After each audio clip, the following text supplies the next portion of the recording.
Го следите новото издание на регионалните вести. Еве ги информациите кои што го одбележаа денешниот ден. 2 деца како пешаци се повредени во 2 сообраќајни инциденти вчера и денес во Тетово. Денешниот полициски билтен информира и за напад поради нерасчистени должничко-доверителни односи, како и кражба во Тетовско Шемшово. 13-годишно девојче како пешак е повредено утрина во околу 7 часот и 20 минути на улицата 151 во Тетово. Во неја удрало возило Рено Меган, што го управувал 67-годишник од Новосело. Девојчето добило телесни повреди, поради кои по укажаната помош е задржано за лекување во Тетовската болница. Според првичните сознанија на полицијата, девојчето е удрено поради голема брзина со која се движело возилото, управувано од 67-годишникот. Вчера пак 2-годишно дете како пешак е повредено на Пладнена улица Гоце Делчев во Тетово. Во сообраќајната незгода учествувале патничко возило Голф со тетовски регистарски таблици, што го управувал 29-годишниот Иса од Лавце. Од удирањето детето добило телесни повреди и со истото возило пренесено е во Тетовската клиничка болница. Укажана му е лекарска помош и пуштено е на домашно лекување, информира СВР Тетово. Од полицискиот билтен на СВР Тетово информација за уште една сообраќајка. Имено истата се случила вчера наутро околу 5 часот и 40 минути на автопатот Тетово-Гостивар во близина на надвозникот за Пирок, а во неја учествувале 2 патнички возила Голф со тетовски таблици, управувано 34-годишниот тетовец АБ и Опел Мерива со германски таблици, што го управувал 38-годишниот тетовец ИДЖ. Во несреќата четворицата со патници од двете возила од Тетово, Одри и Лисец на возраст од 24, 29, 32 и 34 години задобиле телесни повреди и со други возила биле пренесени во Тетовската клиничка болница. По укажаната помош пуштени се дома. Причина за несреќата првично е недржење прописно растојание, а материјалната штета се проценува на 50.000 денари. 38-годишниот ФН од тетовското село Палатица вчера пријавил дека околу 18 часот и 30 минути пред автосервис во Желино, каде работел неговиот син, физички бил нападнат од 53-годишниот тетовец БА, со кого имале нерасчистени должничко доверителни односи. Тетовецот се доближил до возилото Volkswagen Passat во кој бил ФН, ја отворил возачката врата и со метална палка 2 пати го удрил по главата, нанесувајќи му видливи повреди, а извадил и нож од друго лице, бил спречен да го употреби, пошто се оддалечил од местото. Повредениот ФН се обратил за помош во Тетовската клиничка болница и потоа бил пуштен на домашно лекување. Извршен е комплетен увид додека БА повикане во полициската станица Тетово, разговарано е со него и во координација со јавен обвинител се работи на целосно расчистување на случајот, за кој ќе следува соодветен поднесок. СВР Тетово информира и за кражба во село Шемшово. 38-годишниот гостиварец ЗК вчера пријавил дека во периодот помеѓу 11 и 14 овој месец засега непознати сторители извршиле кражба во базната станица на Македонски Телеком, лоцирана во Тетовско Шемшово. Незабележани од никого го отвориле металниот сандак и одзеле 4 батерии кои служеле за напојување на станицата при недостиг на електрична енергија. Одземајќи ги батериите, тие противправно се стекнале со имотна корист која се проценува на 33.200 денари. Извршени увид се расветлува пријавеното и се превземаат активности за откривање на сторителите. Акцијска контрола на полицијата насочена кон безбедноста и правилното однесување на пешаците во Тетово. Честите сообраќајни незгоди во кои се повредени пешаци е причината тетовската полиција да ги засили контролните активности во центарот на градот. Намерата е превентивно да им се укаже на пешаците на потребата од поголема внимателност и од нивна страна. Основна, би рекол, приоритетна цел на денешните активности е навреме да се откријат и отстранат евентуалните прекршоци на пешаците, пред се на превентивен начин со опоменување, предупредување, укажување и повикување на така наречени сообраќајни поуки. Советите на полицајците треба да резултираат со поголем ред во правилното движење на пешаците, а со тоа и нивна безбедност. Цел на денешните активности исто така е да се подигне сообраќајната свест и култура на граѓаните во случајов на пешаците, дотолку повеќе што во последно време бележиме неколку сообраќајни несреќи на подрачјето во кои непосредни учесници се пешаци, пред се како резултат на нивно невнимателно однесување во сообраќајот, но и како резултат на пребрзо возење и недавање предност од страна на возачите. Секторот за внатрешни работи Тетово затоа уште еднаш апелира до пешаците да бидат максимално внимателни кога се учесници во сообраќајот, да не ги пременуваат улиците каде што ќе стигнат, доследно да ги почитуваат светлосните сигнални уреди на крстосниците и правилно да се движат по улиците каде нема обликувани тротоари. До возачите пак се апелира максимално да ги почитуваат правилата и прописите, односно да ја намалуваат брзината во непосредна близина на пешачките премини и секогаш, повторувам секогаш, да им даваат предност, односно првенство на пешаците. За непочитување на сообраќајните правила и за пешаците се предвидени глоби кои се движат од 20 до 50 евра. Вакцинација против сезонски грип во Тетовско заврши заклучно со минатата недела. Вакцинирани се вкупно 2200 граѓани. Тетово и понатаму е град со најголем број на заразени од ова инфективно заболување. Заклучно со минатата недела во Центарот за јавно здравје Тетово заврши вакцинацијата против сезонски грип. Како што ни информираше раководителот на епидемиолошкото одделение доктор Сузана Субашиќ, вакцинирани се вкупно 2200 граѓани. Најбројни беа од постарата генерација кои пред секоја сезона вообичаено ја примаат вакцината за да се заштитат од ова заразно заболување, особено ако веќе имаат некое хронично заболување. Интересот за вакцинација како најефикасна мерка за заштита од грипот уште на самиот почеток беше голем и предвидените дози се потрошија за релативно кратко време. Инаку грипот почна да се шири меѓу населението, а Тетово од почетокот на оваа сезона на грип е град со најголем број на заразени од ова инфективно заболување. Како што објави Институтот за јавно здравје на својата интернет страна, од вкупниот број на заболени во земјава речиси половина се од Тетовско. За само една недела во Центарот за јавно здравје Тетово се регистрирани 25 ново заболени од грип, или вкупно од почетокот на сезоната до минатата недела се регистрирани 116 болни од грип. Најголем број на заболени се пријавени во возрастната група која опфаќа најголем дел од населението од 15 до 64 години.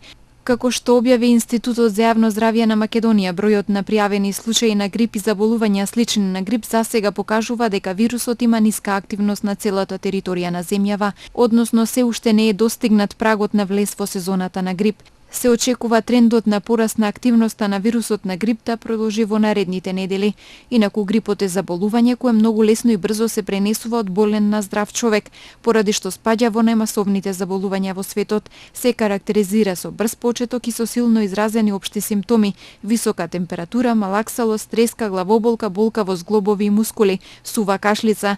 Болеста без компликации обично трае 7 дена, но болниот по ова подолго време се чувствува изнемоштен.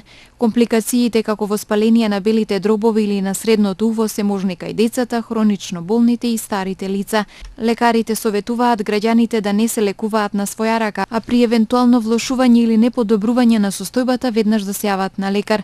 Превенцијата од грип е во избегнување на престој во затворени простории каде престојуваат поголем број луѓе, одржување на високо ниво на лична хигиена, односно често миење на рацете, внесување на повеќе свежо овошје и зеленчук, како и течности.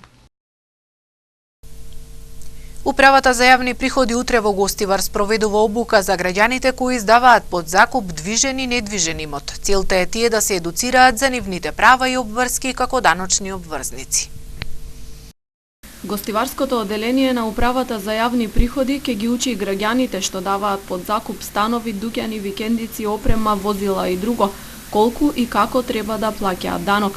Собствениците од прва рака ќе се информираат како се пресметува данокот кој се должни да го подмират, кои се начините на пријавување, како и роковите за плаќање. Обуката со граѓаните за оданочување на приходите остварени од имот и имотни права ќе се одржи утре, 16 ноември, во големата сала на општина Гостивар. Ова обука има едукативен карактер, а целта е да се зголеми свеста и едуцираноста на даночните обврзници за нивните права и обврски.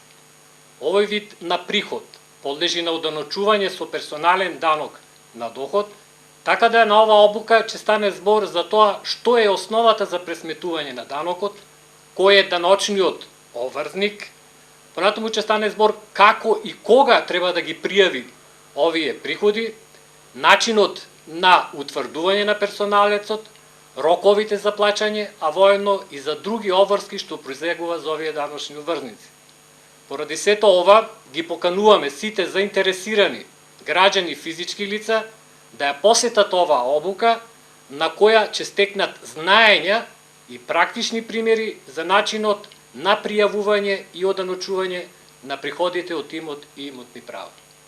Обуката ќе се спроведе во рамки на планот за управување со усогласеност на УЈП за издавање под закуп на движен и недвижен имот.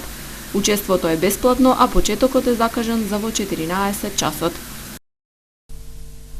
Американската амбасада во Република Македонија нуди можности за стипендирање на студенти, средношколци, новинари и лица од невладиниот сектор. Презентација на образовните програми се одржа вчера во просториите на Американското катче во Тетово. Во тек е аплицирањето за стипендии кои ги нуди Американската амбасада во Република Македонија за студенти на додипломски студии и лица кои работат во невладиниот сектор. Освен нив, можност за стипендирање ќе добијат и средношколци и новинари. Презентација на образовните програми околу можноста за стипендирање во Соединетите Американски држави, на која беа понудени конкретни информации и совети околу процесот на пријавување, се одржа вчера во просториите на Американското катче во Тетово. Може да аплицират во овие два конкурса сега што се објавени студентите кои се на додипломски студии, прва, втора или трета година, ако нивната програма е 4 години, бидејќи сепак се бара последниот семестар мора да го завршат во нивниот факултет или универзитет каде што они студираат во Македонија. Или пак другата програма која Community Solution програм е за невладиниот сектор, за луѓе кои се за кандидати кои се возраста меѓу 25 и 38 години. Крајен рок за аплицирање за програмата за невладиниот сектор е до 17 ноември сега, а за студентите кои се на додипломски до 31 декември. Веднаш по тоа ќе објавиме програмата за средношколци кои може да учат, студираат една година, еден месец во Америка во текот на летото, значи нема да им смета во нивниот тек на образованието, односно додека одат на училиште. После имаме програмата за постдипломски студии, Fulbright програмата, која нуди постдипломски студии со сите средства покриени. Значи и за овие и за сите други што вие може да ги видите во листата на нашите стипендии, сите трошоци се покриени. Значи студентите или нивните родители од нивниот джеп не плаќаат ништо. Значи стипендиите без разлика која е 100% покриено од американската влада. Исто така што е многу битно.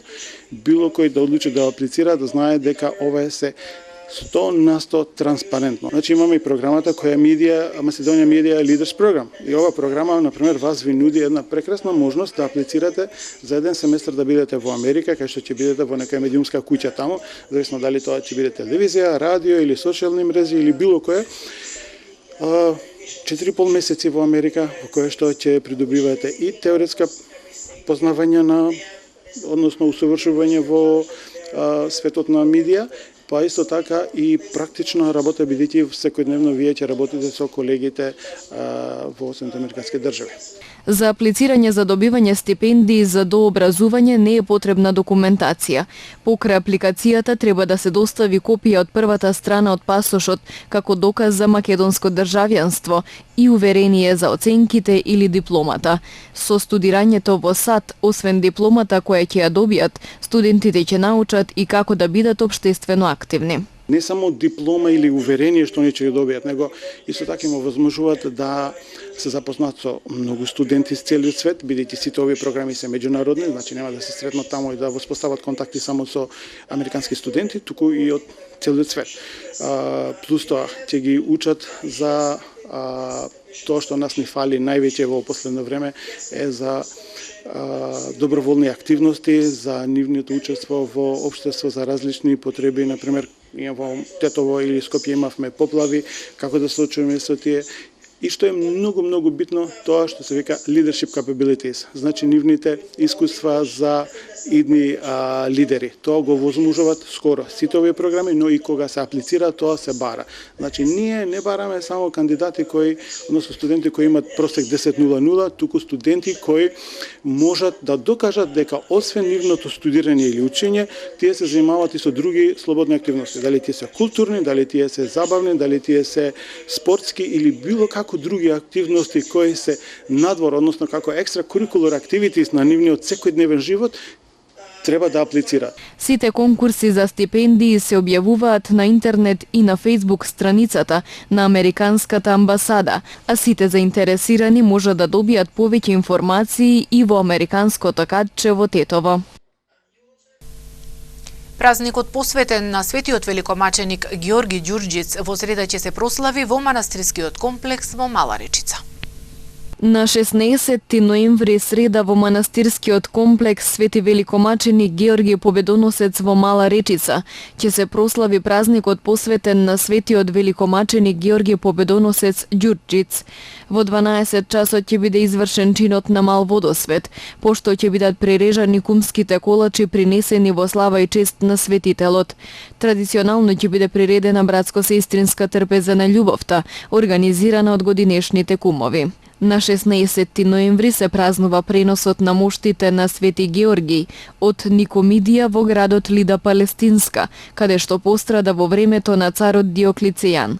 Пред смртта Свети Георги го замолил својот слуга да го земе неговото мртво тело и да го пренесе во Палестина, од каде што беше родум и мајка му и каде што имаше голем имот, кој им го раздаде на сиромасите.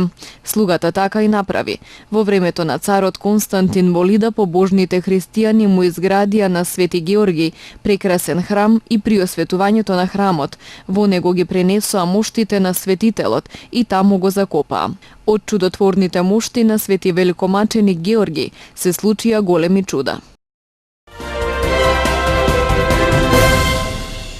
ДТ повредениот од вчерашната пристрелка која се случи на крстосницата од булеварот Партизански одреди и улиците Бледски договор и Париска, засега е во стабилна состојба, информираат од Карил. Тој бил примен со прострелни рани во стомакот, градите и раката и не бил во контактибилна состојба. Од полицијата велат дека и на 192 нема пријавено пукање. Се утврдува каде и кога се случило пукањето и кој стрелал во сега повредениот. Од МВР не кажаа дека се прегледани безбедносните камери кои се наоѓаа на булеварите. Како што пишуваат медиумите, ДТ веќе неколку пати пријавувал обид за напад врз него. Еден од обидите бил лани кога според пријавата бил пресретнат од црн автомобил марка Пасат, од каде што сакале да пукаат на него. Во дворот на куќата на ДТ во 2012 година била фрлена бомба кашикара. Владата утре од домашните кредитори планира да се задолжи за 3,1 милион евра. Парите ќе ги обезбеди преку аукција на државни записи со рок на доспевање од 350 дена. Веќе во среда ќе врати приближно идентична сума по основ на доспијани долгови. Според најновите објавени податоци, јавниот долг достигна скоро 4,7 милиарди евра или 50,6% од БДП, што представува рекордно измерено ниво на јавен долг.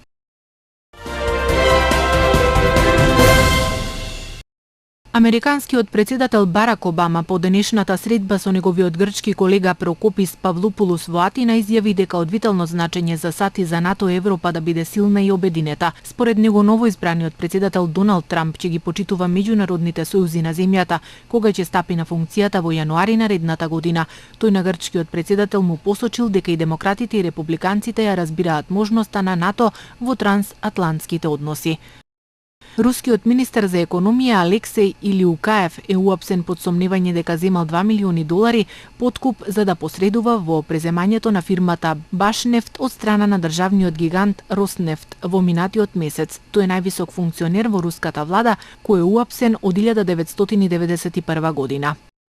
Египетскиот касацијски суд ја поништи смртната пресуда против соборениот исламистички председател Мохамед Морси во една од неколкуте судски постапки покренати против Морси од 2013 година.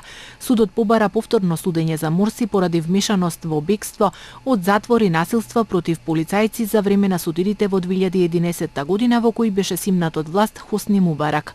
Ново судење ќе има и за 5 други обвинети, меѓу кои за врховниот лидер на муслиманско братство Мухамед Бадија. Германската полиција денеска започнала претрес на околу 200 џамии, станови и канцеларии на припадници и симпатизери на исламистичката група Вистинска религија. Рацијата уследи откако германската влада ја забрани таа организација поради сомневање дека регрутирала 140 џихадисти за борба во редовите на милитантите на Исламска држава. Обвинителството на Меѓународниот кривичен суд во Хаг соопшти дека има разумна основа да верува дека САД извршиле војно злосторство со тоа што била вршена тортура врз затвореници во Авганистан.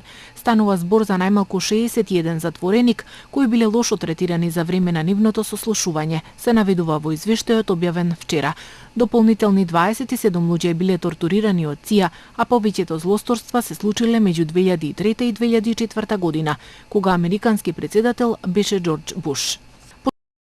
Посилниот земјотрес од 7,8 степени според Рихтер и силен бран на автершокови јадници луѓе се заробени во градовите во Нов Зеланд кои се близу епицентарот.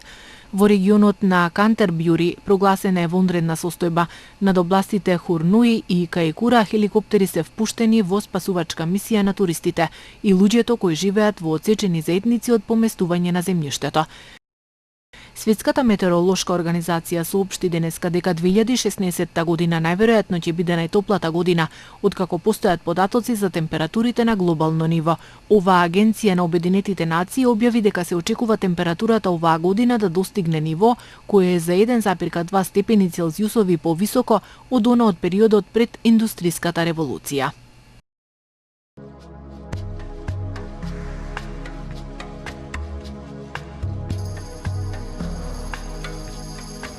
Денес имавме умерено облачно и студено време. Утринските температури се движеа од -4 до 2 степени, а дневните од 2 до 10 степени.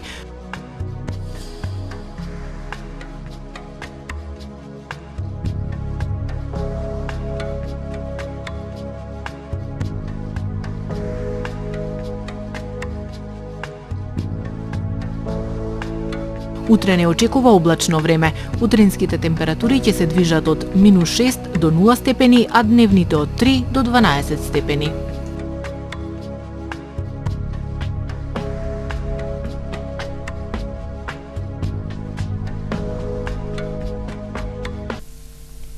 Ова беа информациите за денешното издание на регионалните вести. Ви благодариме на вниманието и пријатно.